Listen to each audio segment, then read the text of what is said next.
Dalam tahun kedua zaman Yoas bin Yoahas, Raja Israel, Amazia, anak Yoas, Raja Yehuda, menjadi raja. Ia berumur 25 tahun pada waktu ia menjadi raja, dan 29 tahun lamanya ia memerintah di Yerusalem. Nama ibunya ialah Yoadan dari Yerusalem. Ia melakukan apa yang benar di mata Tuhan, hanya bukan seperti Daud, bapa leluhurnya. Ia berbuat tepat seperti yang diperbuat Yoas, ayahnya.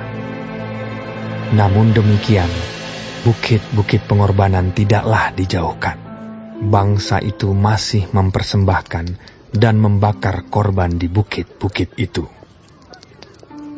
Segera sesudah kuasa kerajaan itu kokoh di tangannya, dibunuhnyalah pegawai-pegawainya yang telah membunuh raja, yaitu ayahnya. Tetapi anak-anak para pembunuh itu tidak dihukum mati olehnya, seperti yang tertulis dalam kitab Taurat Musa, di mana Tuhan telah memberi perintah. Janganlah ayah dihukum mati karena anaknya. Janganlah juga anak dihukum mati karena ayahnya. Melainkan setiap orang harus dihukum mati karena dosanya sendiri. Ia mengalahkan Edom di lembah Asin, 10.000 orang banyaknya, dan merebut Sela dalam peperangan itu. Lalu dinamainyalah kota itu Yokteel. Begitulah sampai hari ini. Pada waktu itu, Amazia menyuruh utusan kepada Yoas bin Yoahas bin Yehu, Raja Israel, mengatakan, "Mari kita mengadu tenaga." Tetapi Yoas, Raja Israel, menyuruh orang kepada Amazia, Raja Yehuda, mengatakan, "Rumput duri yang di Gunung Libanon mengirim pesan kepada pohon aras yang di Gunung Libanon.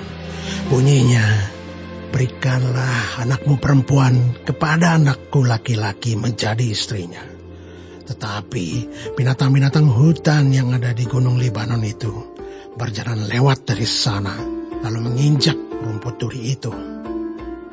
Memang engkau telah mengalahkan Edom, sebab itu engkau menjadi tinggi hati.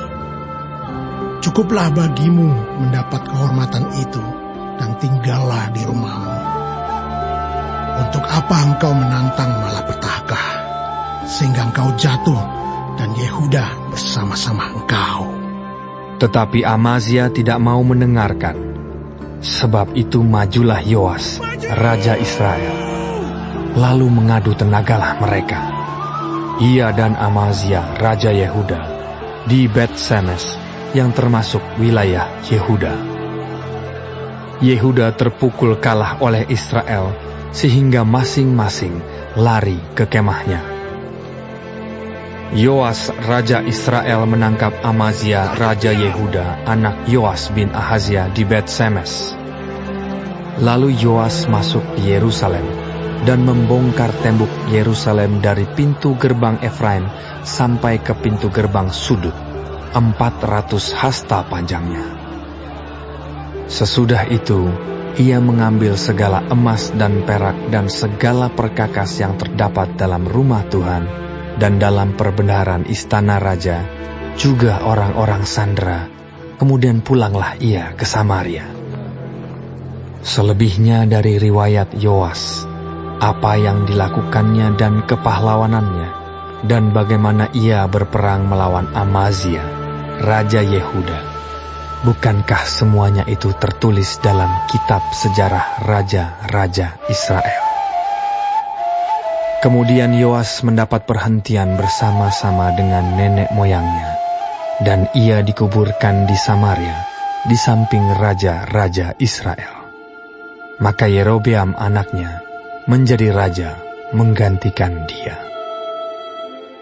Amazia bin Yoas, Raja Yehuda, masih hidup 15 tahun lamanya sesudah matinya Yoas bin Yoahas, Raja Israel. Selebihnya dari riwayat Amazia, bukankah semuanya itu tertulis dalam kitab sejarah raja-raja Yehuda? Di Yerusalem orang mengadakan persepakatan melawan dia, sebab itu larilah ia ke Lakis. Tetapi mereka menyuruh mengejar dia ke Lakis, lalu dibunuhlah dia di sana. Diangkutlah dia dengan kuda, lalu dikuburkan di Yerusalem di samping nenek moyangnya di kota Daud. Segenap bangsa Yehuda mengambil Azaria, yang masih berumur 16 tahun, dan mengangkat dia menjadi raja menggantikan ayahnya Amazia. Ia memperkuat Elat dan mengembalikannya kepada Yehuda, sesudah raja mendapat perhentian bersama-sama dengan nenek moyangnya. Dalam tahun ke-15 zaman Amazia bin Yoas, raja Yehuda, Yerobeam, anak Yoas, raja Israel, menjadi raja di Samaria. Ia memerintah 41 tahun lamanya. Ia melakukan apa yang jahat di mata Tuhan. Ia tidak menjauh dari segala dosa Yerobeam bin Nebat yang mengakibatkan orang Israel berdosa pula. Ia mengembalikan daerah Israel dari jalan masuk ke Hamat sampai ke Laut Araba sesuai dengan firman Tuhan, Allah Israel, yang telah diucapkannya dengan perantaraan hambanya, Nabi Yunus bin Amitai dari Gad Hefer. Sebab Tuhan telah melihat betapa pahitnya kesengsaraan orang Israel itu.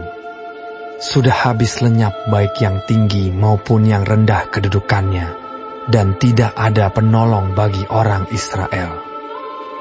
Tetapi Tuhan tidak mengatakan bahwa Ia akan menghapuskan nama Israel dari kolong langit.